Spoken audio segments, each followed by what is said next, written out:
इस्लाम का सम्मान कौन कर रहा है पूरे विश्व में, मुझे ये बताइए। आज दीपू चंद्र दास की हत्या ये बताती है कि बांग्लादेश आतंकियों के राह पर चलता है। जो आज वर्तमान में बांग्लादेश में हो रहा है वो पास्ट में भारत में हो चुका है। क्या उखाड़ लेगा बॉलीवुड?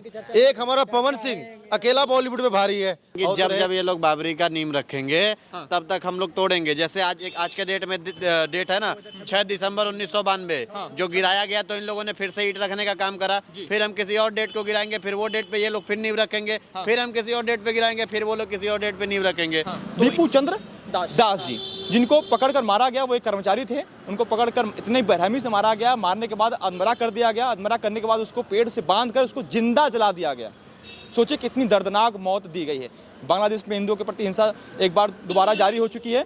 और अगर भारत की बात करें तो भारत में भी कई प्रकार की तमाम विवादास्पद जो बयानें आपको देखने को मिल रही होंगी। पश्चिम बंगाल के मुर्शिदाबाद से भी आपको बयान सुनने को मिल रहा होगा। जिस रोहिंग्या मुसलमान जहां रहते थे, SIR शुरू हुआ, रोहिंग्या मुसलमान बॉर्डर की तरफ भागने शुरू कर दिए। जहां बांग्लादेशी मुसलमान रहा करते थे वहां पर उस झोपड़ी को आग लगाकर सबूत को नष्ट कर दिया गया। ममता बनर्जी के ऊपर खासकर उनके ऊपर आरोप लगातार लग रहे हैं कि इन्होंने सबूत मिटाया है बांग्लादेश में। हमारे साथ बातचीत करने के लिए सोशलिस्ट एक्टिविस्ट जो हैं और लगातार सनातन के समर्थन में अपनी आवाज़ बुलंद करते रहते हैं और आवाज़ मुखर तरीके से रखते हैं। इनका नाम शिवम मिश्रा है। बहुत बहुत स्वागत है शिवम जी आपका। धन्यवाद। जय श्री राम। जय श्री राम। जिस प्रकार से बांग्लादेश में जो घटना देखने को मिली है, शिवम जी उस पर अपनी प्रतिक्रिया क्या देंगे चाहेंगे? देखिए पत्रकार महोदय, जो आज वर्तमान में बांग्लादेश में हो रहा है वो पास्ट में भारत में हो चुका है। आप देखे होइएगा 1947 में भारत के बंटवारे हुए, फिर पाकिस्तान बना, फिर पाकिस्तान में भी भारत ने इंटरप्ट करा और पाकिस्तान से बांग्लादेश को अलग कर दिया। लेकिन मुझे ये नहीं समझ में आया कि 1947 में जिस तरीके से भारत और पाकिस्तान अलग हुआ, उसके बाद भारत को सेकुलर कंट्री बना दिया और पाकिस्तान को इस्लामिक कंट्री बना दिया। ये भारत की सबसे बड़ी समस्या रही। भारत सेकुलर देश है, ये भारत की सबसे बड़ी समस्या है। क्योंकि आपको पता होगा जिस देश में बहुसंख्यक आबादी, उस देश की में बहुसंख्यक आबादी होती है, उसका राष्ट्र हो जाता है वो। जैसे अमेरिका ईसाई राष्ट्र है, इजराइल यहूदी राष्ट्र है, बाकी ईरान इराक पार्सियन कंट्री था। तो लेकिन भारत आज, जैसे पाकिस्तान क्या है, वो इस्लामिक कंट्री है, लेकिन आज भारत हिंदू राष्ट्र नहीं है, जिसका खामियाजा भारत भुगत रहा है। और जो वर्तमान में बांग्लादेश में हो रहा है वो पास्ट में भारत के जम्मू कश्मीर में हो चुका है। जो आज ये बांग्लादेश में हो रहा है वो कभी पालघर में संतों के साथ हो चुका है। जो आज बांग्लादेश में जो हिंदू मंदिर तोड़े जा रहे हैं वो कभी गौधारा कांड में हो चुका है, भागलपुर नरसंहार हो चुका है। लेकिन ये वर्तमान का बांग्लादेश ये दिखा रहा है कि भारत, भविष्य भारत का यही है। अगर भारत को उचित समय में भारत के संविधान में संशोधन नहीं किया जाएगा, भारत के संविधान में, और भारत को हिंदू राष्ट्र नहीं बनाया जाएगा, तो भारत में ऐसे कारनामे करने के लिए तैयार होते हैं। और अब आप ये बताइए कि जब बांग्लादेश की बात होती है, हम कहते हैं कि हमने विभाजन के बाद बांग्लादेश पाकिस्तान के माइनॉरिटीज को समाप्त होते देख लिया, हम बांग्लादेश के माइनॉरिटीज को आज समाप्त होते देख रहे हैं। लेकिन भारत के माइनॉरिटी इस देश में अपने आप को क्या कहता है कि हम इस देश में खतरे में हैं, और उस देश में खतरे में होते होते वो फिलिस्तीन जिंदाबाद के नारे लगाते हैं। आप देखिए आज वो कहाँ मर गए हैं, वो सारे लोग जो कहते थे कि फिलिस्तीन जिंदाबाद, I stand with Gaza, I love Gaza, वो सारे लोग कश्मीर से लेकर के दिल्ली तक प्रदर्शन करते थे। इसी दिल्ली के जंतर मंतर पर बुरके वाली और टोपीबाज कौम मौलाना आता था, कहता था कि हमारे कलमा का रिश्ता है। मैं आज ये कहता हूँ कि क्या हमारा खून का रिश्ता बांग्लादेश से नहीं था? क्या आज़ादी के लड़ाई में लाल बाल पाल के बिपिन चंद्र पाल जी आज भी बांग्लादेश में घाट के ढाका में उनका स्मृति से स्टेचू नहीं है क्या वो हमारे नहीं थे क्या? अगर थे तो हम इस देश में माइनॉरिटीज़ की बात करते हैं। भारत के सरकार को तत्काल प्रभाव से पाकिस्तान और बांग्लादेश और अफगानिस्तान के हिंदुओं को रेस्क्यू करना चाहिए और भारत में उनको शरण और उनको नागरिकता देनी चाहिए। अगर नहीं देगा तो भारत को समझ लीजिए जो, और भारत का भविष्य यही है। हिंदुत्व की सरकार है, बीजेपी की सरकार है, लगातार कहते हैं कि हम हिंदुत्व के संरक्षक हैं, तो क्यों नहीं बांग्लादेश में जो हिंदू प्रताड़ित हैं, मारे जा रहे हैं, उनके लिए बॉर्डर खोल दिया जाए, स्वागत से उनको। मैं यही कह रहा हूं कि भारत में NRC आए, नेशनल रजिस्टर्ड ऑफ सिटीजनशिप आए, उसके तहत तमाम तरह के जो अल्पसंख्यक आबादी है, जैसे इजराइल का लॉ है, इजराइल में अगर किसी भी विदेश में यहूदी प्रताड़ित हो रहे हैं तो वो इजराइल आएंगे, उसको लैंड भी मिलेगा, उसको ये जो है सिटीजनशिप भी मिलेगा और वो वहाँ रहेगा। तो भारत ऐसा क्यों नहीं है? भारत के संविधान में सोचना पड़ेगा, भारत के नेताओं को सोचना पड़ेगा, वरना ये जो अल्पसंख्यक हमारे इधर उधर भटके हुए हैं वो सारा समाप्त हो जाएगा। आज समझिए ना। सुनिए, मेरा सवाल ये है कि पाकिस्तान तो हमेशा बौखलाया रहता है कि भारत के खिलाफ हमेशा कुछ न कुछ बयान देता रहता है, चलिए ठीक है, बांग्लादेश क्यों बौखलाया रहता है भारत के प्रति? बांग्लादेश आतंकवाद इस्लाम जहाँ जहाँ है वहाँ वहाँ इनका कनेक्शन आतंकवाद से है। आप देखिए सूडान में, सीरिया में कहीं सिविल वॉर हो रहा है, कहीं प्रॉक्सी वॉर हो रहा है। जहाँ पर इनकी बहुसंख्यक आबादी होती है वहाँ ये सिविल वॉर करते हैं, जहाँ पर इसकी बहुसंख्यक आबादी नहीं होती है वहाँ ये प्रॉक्सी वॉर करते हैं या फिर दूसरे देश से लड़ते हैं। आप एक भी इस्लामिक कंट्री देख लीजिए, Iran, Iraq, Sudan, Qatar, Oman, Bahrain, कोई भी इस्लामिक कंट्री देखिए, तजाकिस्तान, उज्बेकिस्तान, तुर्कमेनिस्तान या पाकिस्तान, बांग्लादेश, किसी भी इस्लामिक कंट्री देखिए, ये प्रॉपरली असंवैधानिक तरीके से इस्लामिक कंट्री है। लेकिन इनका काम आतंकवाद को पनाह देना है, इसका काम देश के माइनॉरिटी को समाप्त करना है, इसका काम देश में दंगा करना है। और आप समझिए कि आज बांग्लादेश में जो दीपू चंद्र दास जी की हत्या हुई है, वो हत्या क्या दिखाता है? वो ये दिखाता है कि कोई भी मोहम्मद पैगंबर के बारे में कुछ नहीं प्रमाण है, कोई वैचारिक प्रमाण नहीं है, कोई पात्रिक रूप से प्रमाण नहीं है कि इन्होंने यहाँ कोई पोस्ट नहीं है। ऐसे इस्लाम का अपमान किया है उन्होंने। मैं क्या कह रहा हूँ, इस्लाम का अपमान, इस्लाम का सम्मान कौन कर रहा है पूरे विश्व में? मुझे ये बताइए। इस्लाम में तो आतंकवाद को क्या बोला था? आतंकवाद हराम है, किसी निर्मम तरीके से किसी की हत्या नहीं करनी चाहिए, लेकिन काफिर को मारो। फिर काफिर ने क्या उखाड़ लिया जो काफिर को मारो? देखिए आतंकवाद जहाँ जहाँ बढ़ेगा वहाँ वहाँ ऐसी घटनाएं आती रहेगी। आज का बांग्लादेश कल का भारत होगा, अगर क्योंकि भारत में जब भी चुनाव आएगा तो इनको जाति में बांट करके नेता वोट ले लेंगे। फिर ये जाति के लिए लड़ने वाले, यहाँ पर ब्राह्मण आर्मी होगी, यहाँ पर ये जो है क्या कहते हैं भीम आर्मी होगी, यहाँ पर जो है राजपूत करनी सेना होगी, यहाँ जाट रेजिमेंट होगा, यहाँ अहिर रेजिमेंट होगा, ये सारे लोग होंगे। और जब हिंदुत्व में क्या होगा, मुसलमान में क्या होगा? एक ही चीज, इस्लाम को फॉलो करने वाले। लेकिन जो उस्मान हारिस की बात कर रहा था मैं, जिन्होंने भारत के जो नक्शे के साथ छेड़छाड़ किया, हालांकि उसको अननोन पर्सन ने मार दिया, उसके बाद जो दंगा हिंदुओं के प्रति वहाँ देखने को मिल रहा है, उस्मान खान के बारे में क्या सोचते हैं? देखिए पत्रकार महोदय, उस्मान हारिस हो या यूनुस हो, सबसे बड़ा आतंकवादी बांग्लादेश का वहाँ के प्रधानमंत्री ही हैं। उनको पता नहीं कैसे जो है शांति पुरस्कार मिला है, वो शांति पुरस्कार देने वाले कितने बड़े महारथी होंगे। सबसे बड़ा आतंकवादी बांग्लादेश के प्रधानमंत्री ही हैं, जिन्होंने एक महिलाओं का सम्मान नहीं करा। वो आज महिला सम्मान की बात करते हैं। और आज उस्मान हारिस ने दिखाया था उत्तर बिहार के छोर और पश्चिम बंगाल को पूरा उन्होंने बांग्लादेश का हिस्सा दिखाया था। ये इन लोगों को खाने के लिए खाना नहीं है, ये ख्वाब देखते हैं पूरे विश्व पर कब्जा करने का। ये पहले बिहार और भारत बंगाल के हिस्से को दिखाता है, फिर ये धीरे धीरे आप देखिए इस्लामिक के लोगों को, पाकिस्तान के लोग जम्मू कश्मीर को, पीओके को दिखाता है अपने में, इधर के लोग दिखाते हैं, बांग्लादेश के लोग बिहार और बंगाल को दिखाते हैं अपने में, और चाइना के लोग भी दिखा रहे हैं अपने में। तो ये सारे लोगों की समस्या है ना कि सबको कब्जा करना है खाली। ये लैंड जिहाद, इसको हम लैंड जिहाद कहते हैं। तो ये लैंड जिहाद करने वाले लोग थे। इनको जो है समस्या इस बात की होगी कि इनको मार दिया गया, इनको मारना ही था। इनको नहीं मार दिया होता तो ये बिहार जिस दिन आते हक मांगने के लिए, इसको हम लोग मार देते। तो समस्या इस बात जो बांग्लादेश हिंदुओं का संरक्षण नहीं कर पा रहा है, लेकिन वो सोचता है कि भारत में जो रह रहे रोहिंग्या मुसलमान हैं उसकी भारत जो है संरक्षक दी। देखिए भारत का, मैं आपको कहता हूं कि वक्त ऐसा आ गया है पत्रकार महोदय कि जो बांग्लादेश के माइनॉरिटी का हो रहा है वो भारत के मुसलमानों का होना चाहिए। क्योंकि मैं भारत के माइनॉरिटी नहीं बोलूंगा, क्योंकि यहाँ पार्शियन, क्रिश्चियन और ये सिख भी, बौद्ध भी है। ये सेकुलर कंट्री है। मैं क्या कह रहा हूँ, ये भारत की समस्या यही है कि भारत सेकुलर कंट्री है। मैं पहले भी कहता हूँ आपको, आज भी कह रहा हूँ। तो भारत के मुसलमानों के साथ भी वही होना चाहिए जो बांग्लादेश में हिंदुओं के साथ हो रहा है, क्योंकि यहाँ के माइनॉरिटी वो है, वहाँ के माइनॉरिटी वो है। तो समस्या इस बात की हो गई, इन्होंने क्या कहा था कि हम शांति वाले देश हैं, हम शांति, रोज टीवी पे बैठ के मौलाना कहता है कि हम शांति को के पाठ कर रहे हैं, हम जहाँ भी है वहाँ अमन चैन शांति है। और फिर ये पाकिस्तान से लेकर बांग्लादेश तक हर जगह नफरत फैला रहे हैं, हर जगह ये लोग मार रहे हैं, मॉब लिंचिंग कर रहे हैं। आज दीपू चंद्र दास की हत्या ये बताती है कि बांग्लादेश आतंकियों के राह पर चलता है। अब लश्कर तैयबा, मुजाहिद या कुछ जैश मोहम्मद जो है पाकिस्तान से नहीं, वो बांग्लादेश से लीड होगा। और पूरी तरीके से मैं कहता हूँ कि अगर आज भी आप कहते हैं भारत में सेकुलर कंट्री है, भारत में भाईचारा निभाए, मैं आपको पूरी जिम्मेदारी के साथ कहता हूं पत्रकार महोदय, जिसने 90 के दशक में जम्मू कश्मीर के पंडितों को भागते हुए देखा है, वो कभी भाईचारा की बात नहीं करेगा।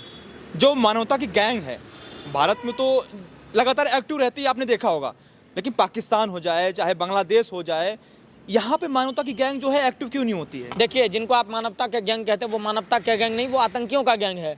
जो लगातार विदेशी फंड पर जी रहे हैं, जिनको विदेश में फिलिस्तीन में रोने वाले की याद आती है और भारत में वंदे मातरम नहीं कहना है। बांग्लादेश में हिंदू की मॉब लिंचिंग होती है, वहाँ मारे जाते हैं तो उस पर कुछ नहीं कहना है। पाकिस्तान के हिंदुओं की रोज बलात्कार का वीडियो आता है, उस पर कुछ नहीं कहना होता है।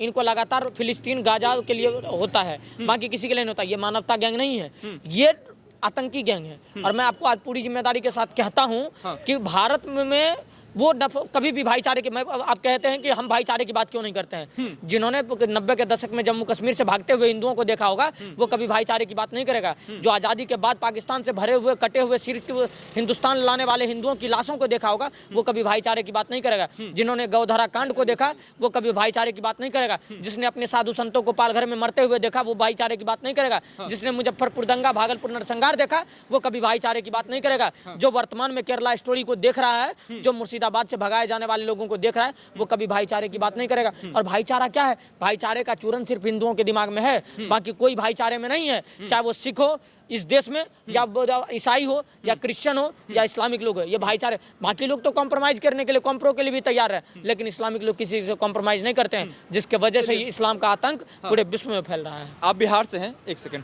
आप बिहार से हैं और बिहार के मुख्यमंत्री का आपने देखा होगा किस तरीके से उन्होंने हरकत एक मुस्लिम महिला के साथ उन्होंने किया है, क्या कहना चाहेंगे उस विषय मैं तो पे? कह रहा हूँ कि जब चुनाव हुआ था बिहार में, तो हम लोग खुद चाहते थे कि इस बार बिहार में मुख्यमंत्री का चेहरा बदल जाए जी, क्योंकि मुख्यमंत्री जी एक्टिव नहीं लग रहे हैं। लेकिन मुख्यमंत्री जी ने वो नकाब हटा करके ये प्रमाणित कर दिया है कि मुख्यमंत्री जी बिल्कुल एक्टिव हैं। और बिहार में कोई भी बुर्का पहन करके आतंकी नहीं बन सकता है, बुर्का पहन करके फर्जी काम नहीं कर सकता है, बुर्का पहन करके कोई फर्जी नौकरी नहीं ले सकता है, क्योंकि वो जिस डॉक्टर के लिए नियुक्ति पत्र लेता था, वही डॉक्टर आज आतंकी बन करके दिल्ली में बम ब्लास्ट कर दिया। इसीलिए उनका पहचान होना जरूरी था। और आज नीतीश कुमार जी ने जो करा है, एक मुख्यमंत्री जो संवैधानिक पद पर बैठे हुए हैं, एक बड़े संवैधानिक पद पर बैठे हुए हैं, उनके द्वारा क्या नकाब हटाना सही है? बिल्कुल सही है। देखिए, अशोक गहलोत मुख्यमंत्री थे राजस्थान के, तब उन्होंने घूंघट हटाया था, तब किसी को समस्या नहीं हुई। सिद्धारमैया कर्नाटक के मुख्यमंत्री थे, चुनाव के वक्त वो साड़ी बांटने वक्त महिलाओं को गालियां दी थी और साड़ी खींचे थे, तब किसी को समस्या नहीं हुई। जब इस देश में कोई बुर्का पहन करके चढ़ा तीसरे फ्लोर पे और वहां से अपने गर्लफ्रेंड को फेंक दिया, दिल्ली के सीलमपुर की घटना थी, स्नेहा की, आपने खुद रिकॉर्ड करा था, तब किसी मुसलमान को दिक्कत नहीं हुई। 4 दिन पहले उज्जैन में कोई 4 मुस्लिम लड़का मिल करके 2 हिंदू लड़कियों को बलात्कार करके मार दिया, तब किसी मुसलमानों को दिक्कत नहीं थी। आज सिर्फ नकाब हटाया तो मुसलमान एक्सपोज हो गया, मतलब नकाब मुसलमान का एक बुर्के वाली का हटाया और नंगा सारा मुसलमान हो गया। तो समस्या इस बात की हो गई ना कि इनको कुछ लेना देना नहीं है। आज वो कह रही है कि अब नौटंकी, उसको क्या चाहिए? फेम। अब फेम कैसे मिलेगा? बिहार से बाहर चले जाओ, रोना धोना शुरू कर दो, फिर सोशल मीडिया पर आ जाओ। जैसे आपने एक फरजाना का केस देखा होगा, जो गौ माता को खाने की बात कर रही थी, फिर उसका इलाज भी हुआ, लेकिन अब वो विदेश में बैठ करके, जिसे आप आतंकवादी कह रहे हैं, वो एक डॉक्टर महिला थी। मैं क्या कह रहा हूँ, इस्लाम में का ये रूल है, जो नहीं पढ़ेगा लिखेगा वो पत्थरबाजी करेगा, जो पढ़ेगा लिखेगा इंजीनियर डॉक्टर बनेगा वो बम बनाएगा, और जो डॉक्टर बनेगा वो नशबंदी करेगा और जहर बनाएगा। ये सारी चीज़ें आप समझिए, ये इस्लामिक तंत्र को समझिएगा तो पता चलेगा। इस्लाम के लोग 4-5 जगह ज़्यादा एक्टिव होते हैं। सबसे पहला देखिएगा, ये पत्थरबाजी में बड़ा एक्टिव होते हैं, पत्थरबाजी और दंगा करने में एक्टिव होते हैं। दूसरी बात देखिएगा, ये लोग डॉक्टर ज़्यादा होते हैं। क्यों? क्योंकि वो बहुसंख्यक आबादी को नसबंदी का इंजेक्शन देकर के वो तरह काम कर रहा है पीछे से। फिर तीसरे लोग, ये लोग एडवोकेट होते हैं कि कोई भी आतंकी पकड़ाएगा तो उसके लिए कोर्ट में हम केस लड़ेंगे। चौथे लोग कौन होते हैं? इनके स्लीपर सेल्स, इनके राजनेता, जो ऊपर से बैठ करके इन लोगों को लीड कर रहे होते हैं। ये चारों लोग होते हैं। बाकी काम क्या? बिजनेस पे तो कब्जा हुआ है इनका। अब वो डॉक्टर महिला कह रही है कि हमको जो है मानसिक रूप से बहुत प्रताड़ित किया गया है और अब हम यह नौकरी नहीं करने जा रहे हैं। मैं क्या कह रहा हूँ, उस बुर्के वाली को जहन्नुम में जाए, गिरिराज सिंह जी ने कहा है। देखिए, जो भूरा बाल को गाली दिया करता था, भूरा बाल ब्रांड है बिहार में, और भूरा बाल ने कहा है कि वो जहन्नुम में जाए बुर्के वाली, उससे कोई मतलब नहीं। एक बुर्का वाली नहीं करेगी तो बिहार का अर्थव्यवस्था गिर जाएगा क्या? एक बुर्का वाली इलाज नहीं करेगी तो बिहार के मरीज मरने लगेंगे क्या? एक बुर्का वाली नौकरी नहीं करेगी तो बिहार में लोग अनपढ़ रह जाएंगे क्या? तो बिहार, मैं तो कह रहा हूँ कि बुर्के वाली से जो है निदान चाहिए सबको। और मैं तो ये कह रहा हूँ कि ये अच्छा कदम है। अगर सारे बुर्के वाली का नकाब हटाया जाएगा तो सारे बुर्के वाली ऑटोमेटिक बिहार खाली कर देंगे। बिहार से रोहिंग्या, बांग्लादेशी घुसपैठिया ऐसे भी खत्म हो जाएंगे। तो ये तो इलाज। देखिए, नीतीश कुमार जी ऐसे मुख्यमंत्री हैं जिन्होंने 2005 के बाद बिहार की गद्दी पर बैठा, जिस महिलाओं को 5 बजे के बाद घर से बाहर निकलने का अधिकार नहीं था, निकलने के साथ चोरी चपड़ी और छेना छपटी हो जाता था, वो महिलाएं आज पढ़ लिख करके इंजीनियर, डॉक्टर, कलेक्टर बन रही है। मेरी खुद की बहन 3 बहन दिल्ली में रहती है और पढ़ लिख रही है। नीतीश जो मुख्यमंत्री जी हैं, उनके खिलाफ अब जो है बॉलीवुड गैंग भी एक्टिव हो चुका है। वो कह रहा है, राखी सावंत कह रही हैं। 1 मिनट सर, 1 सेकेंड। क्या उखाड़ लेगा बॉलीवुड? क्या उखाड़ लेगा बॉलीवुड? एक हमारा पवन सिंह अकेला बॉलीवुड में भारी है, और तो रहे बिहार का नीतीश कुमार, वो भी मुख्यमंत्री है, तो बॉलीवुड कुछ नहीं उखाड़ पाएगा। ठीक है, रही बात बॉलीवुड को हम चलाते हैं, बॉलीवुड हमें नहीं चलाता। ठीक है, जाके बोल देना बॉलीवुड वालों को। ठीक है, अब बहुत जल्दी आने वाला समय कि बॉलीवुड का अस्तित्व खत्म करके और हम बिहारी वुड, भोजपुरी वुड लाने वाले हैं। ठीक है, लेकिन राखी सावंत का मैं बयान कोट करता हूँ। वो कह रही हैं कि इस्लाम में बुर्खा पवित्र चीज है और बिहार के मुख्यमंत्री का जो है मानसिक संतुलन खराब हो गया। देखिए, राखी सावंत अगर कह रही है कि इस्लाम में बुरखा पवित्र चीज है, तो राखी सावंत बुरखा काहे नहीं पहनती है? वो काहे कुंडी मत खड़काओ राजा सीधे अंदर आओ राजा कह रही है। देखेगा राजा ट्रेलर की पिक्चर दिखा दूं। राखी सावंत जो हर दूसरे दिन तीसरा मर्द बदलता है, वो बताएगी अब महिला सम्मान की बात।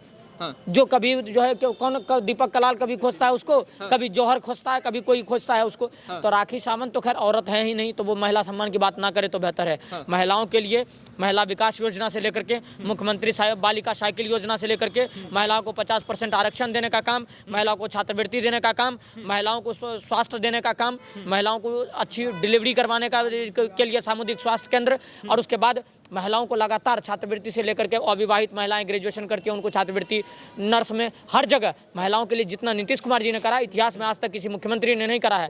जब संसद में ये बिहार में 50% रिजर्वेशन मुख्यमंत्री नीतीश कुमार जी ने दिया।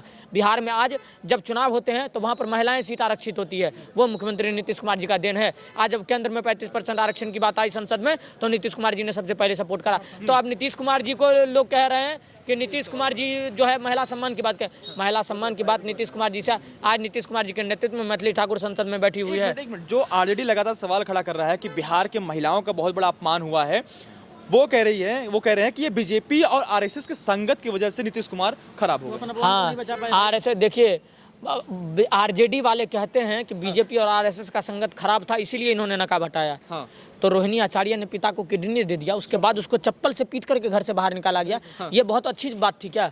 जब रोहिणी आचार्य इनके क्या कहते हैं ऐश्वर्या राय जो तेज प्रताप की कन्या थी, उसका बाल पकड़ के नोचा गया नेशनल टेलीविजन पे, किसी प्रदेश की मुख्यमंत्री की बहू रो रही थी, तब इनका इज्जत और प्रतिष्ठा और महिला सम्मान कहाँ चले गया था?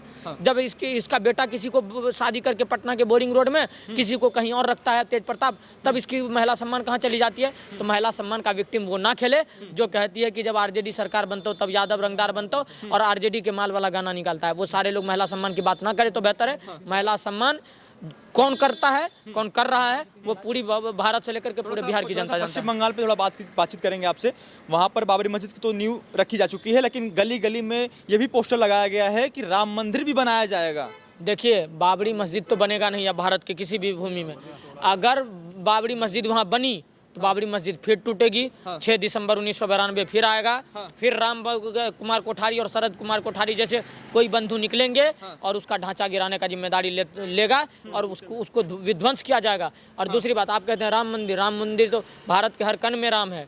भारत के हर कण में रन में राम है, हर मन में राम है। और भारत में तो राम मंदिर की कोई हर जगह है।